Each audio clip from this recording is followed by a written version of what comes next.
পরে বাইরে ব্যবস্থা আপনার হাতে মুরগি ভাবি হয়েছে কি তা এটা বাজার থেকে কিনে আনছি। লাইট ক্যামেরা অ্যাকশনের ব্যস্ততায় চলছে নাটকের দৃশ্যধারণ, যেখানে প্রধান দুই চরিত্রে মুরগ ও মুরগি। গল্পে তাদের নাম রকি ও হানি। শহরে যান্ত্রিক ব্যস্ততায় বন্ধুশূন্য হয়ে উঠেছে মানুষ, আর সেই জায়গাটা দখল করে নিয়েছে নানা পশু পাখি। এমনই এক গল্পের নাটক লাল মোরগের ঝোল। বাছাইকৃত কাঁচামাল ও স্বয়ংক্রিয় ইউরোপিয়ান মেশিনে তৈরি হয় all time honeycomb, all time healthy life.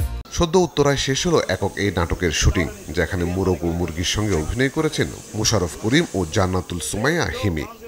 সবসময় নাটকে যখন কোনো বিড়াল, কুকুর এ ধরনের কোনো পেটস থাকে আমার শুটিং করতে একটু বেশি ভালো লাগে, বাট আজকে হচ্ছে মুরগিও ভালো লাগে।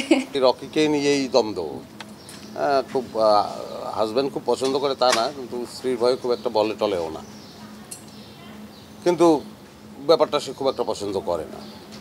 পাশে আর একটা ফ্যামিলি আছে, তো সেই ফ্যামিলির সঙ্গেই এই বিষয় নিয়ে একটু দ্বন্দ্ব এবং পরে শেষ দিকটা একটু হৃদয় বিদারকই।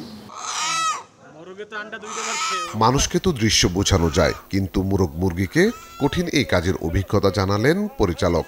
অন্য অভিনয় শিল্পীরাও শেয়ার করলেন অভিনয়ের অভিজ্ঞতা।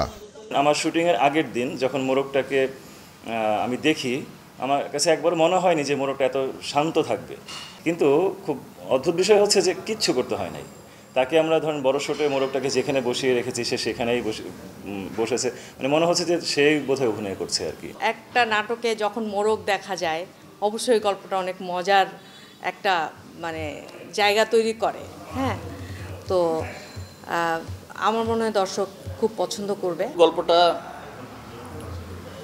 একটা মেসেজ আছে যে কোনো কিছু নিয়ে লোভ করা উচিত না, লোভ করলে অনেক সময় ঠকতে হয়, এই টাইপের একটা মেসেজ আছে। কিন্তু কাজ করে যদি বলেন কেমন লাগছে, খুব ভালো লাগছে। নির্মাতা জানান, টেলিভিশনে নয়, খুব শিগগিরই দর্শক ইউটিউব চ্যানেলে দেখতে পাবে লাল মোরগের ঝোল। আলী আফতাব, চ্যানেল 24, ঢাকা।